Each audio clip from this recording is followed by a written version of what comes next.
Okay. First, I'd like to talk about the color projects with the groups. Everyone did a great job with the covering relevant material, including things that hopefully all of us learned something from each presentation. As they talked about history and different cultures and things like that. Some good quotes. Really good job with the color symbolism group. They did a good job of coming up with lots of history and lots of pictures. Rebecca told me that she used Canva to do that. I'm going to have to check that out. Her video included, or their video included lots of pictures. So one of the criticisms I'm going to have of Brosnan's video was just the music in the background was a little distracting. So the information was really good, and I really like the quotes that they brought out. So overall, really great presentations from everybody. Before we get started into the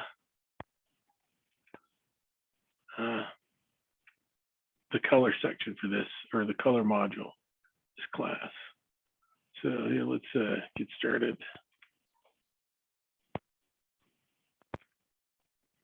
So color as a principle of design. So we're going to, what is color and as an element of design, and identify different terms that go along with this. And we're going to talk about the color wheel, additive and subtractive colors, and then talk about some of the ways that color can have implications, like we talked about like you all talked about in your color presentations. Most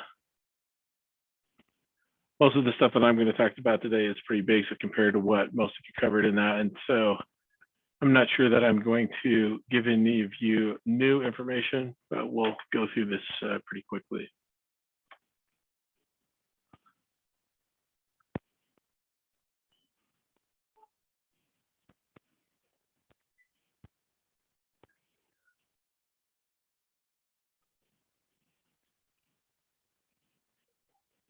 So funny here.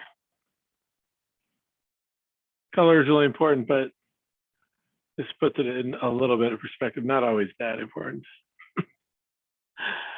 So there's lots of different color theory. I like how it's theory here, because lots of people have different ideas about how color affects, design and mood and emotion and all those different kinds of things. So what's interesting about color is it is a property of how the light reflects off of or is beamed towards us. So interesting here how black absorbs all the colors, white reflects all of the colors, and then light changes can affect color too. And it's interesting how there are certain colors, and we've seen them with clothing or cars, where it looks a different color depending on how the sun how high the sun is or what time of the day it is.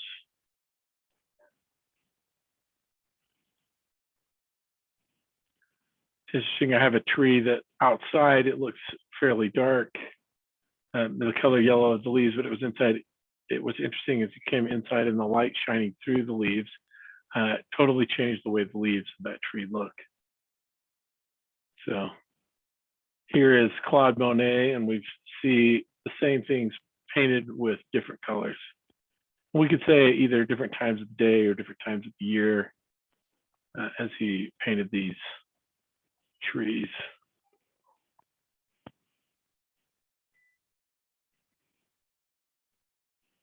So while these objects change color, we continually, there are things that we just associate with different colors, like the ocean is blue, blood is red.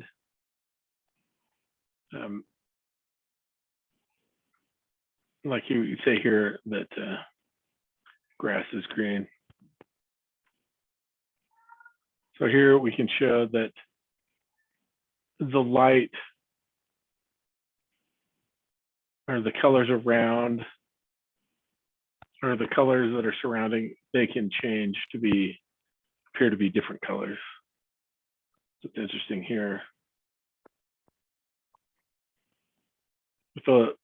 With the walls on the left, they probably are white, but because the light is different colors, the walls appear to be different color.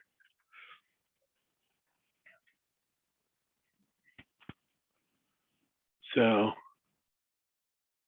here we're going to talk about additive. The additive color system this is the light. And then the subtractive color system is colors from pigments. So it's interesting to talk about this. The additive system, like computer lighting, that's mostly where we see this is red, green, and blue. Years ago when we had the CRT screens, you could get up close and you could see the red, green, and the blue that combined to make all the colors on the computer screens. So here we show how those interact to make the different colors.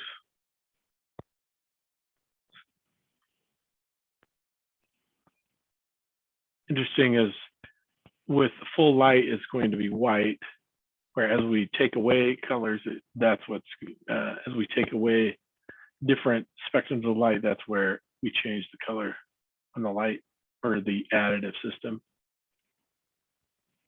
So here in the subtractive system is red, blue, and yellow.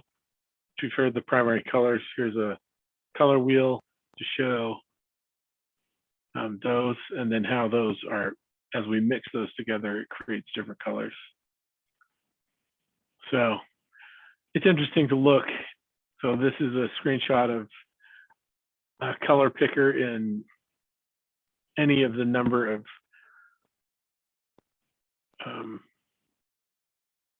Adobe programs. You all, if you've worked in any of those, you will recognize those. And so what's interesting to see here is we've got H for hue, saturation, and brightness. Then we've got red, green, and blue, the CMYK, the cyan, magenta, yellow, and black.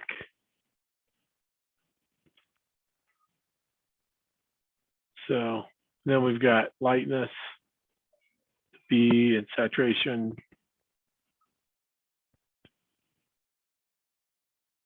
All interesting, different color perspectives. So the red, yellow, and blue primary colors are the painter's palette and mixing those. And then the subtractive system. And then, so this is interesting to see that the colors, and our eyes just blend these together as we pull away.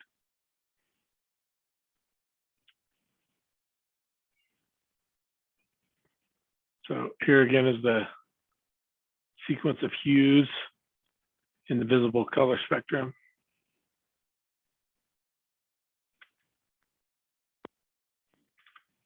Interesting to see here that Isaac Newton was the first one to come up with color wheels.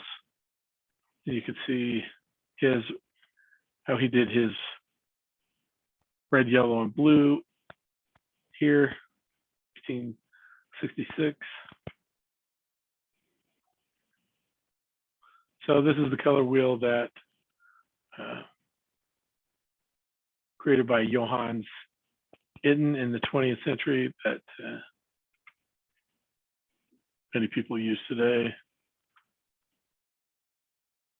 So there's the primary colors, there's the secondary colors, So the secondary colors are the ones in between.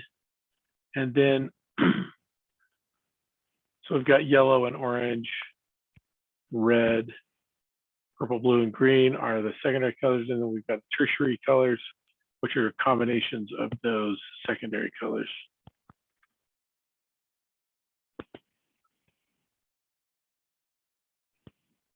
So we've got hue, value, tint, shade, saturation, color, temperature.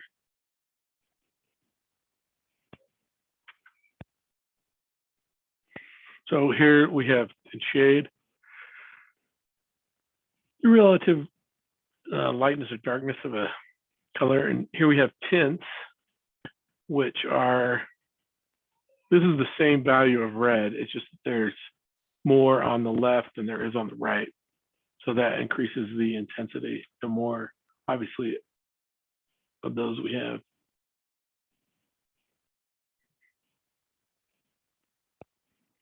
And then we also, this is an interesting thing to think about, is that we associate colors with physical sensation. Blue is cold, red is hot. So interesting to think about those things. So here we use the yellow is used to provide emphasis in this design and to draw our attention to things. I mean, that's why stop signs are red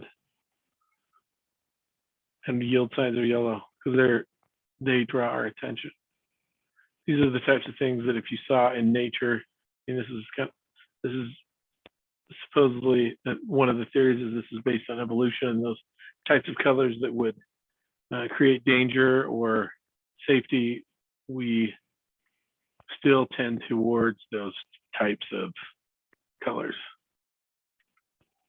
or shy away from those colors. So here's some terms that you should have learned, color consistency, hue, intensity, tint and shade, additive system, subtractive system, primary, secondary, and tertiary colors, visual color mixing, and warm and cool colors.